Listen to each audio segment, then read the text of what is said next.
What is ethical theories? Ethical theories are based on ethical principle that points up different aspects of an ethical conflict and serve as guide to ethically correct resolution that is not beyond the ethical guidelines.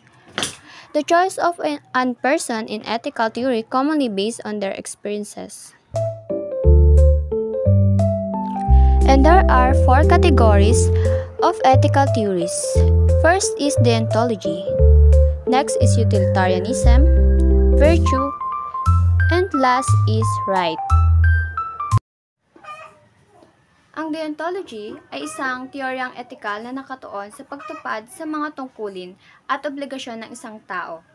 Ang tama o mali ng isang aksyon ay nakasalalay sa kung ano ito at sumusunod sa mga patakaran o obligasyon, anuman ang kahinanatan.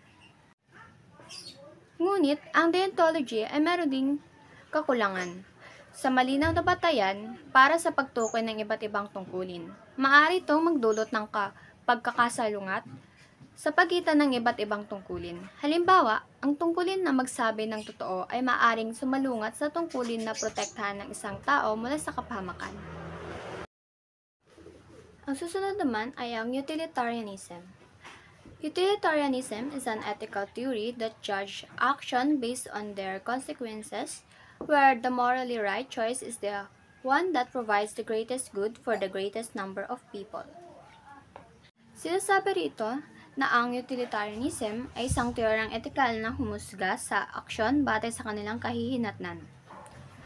Ayon sa teoryang ito, ang moral na tamang pagpipilian ay ang nagbibigay ng pinakamalaking kabutihan para sa pinakamalaking bilang ng tao.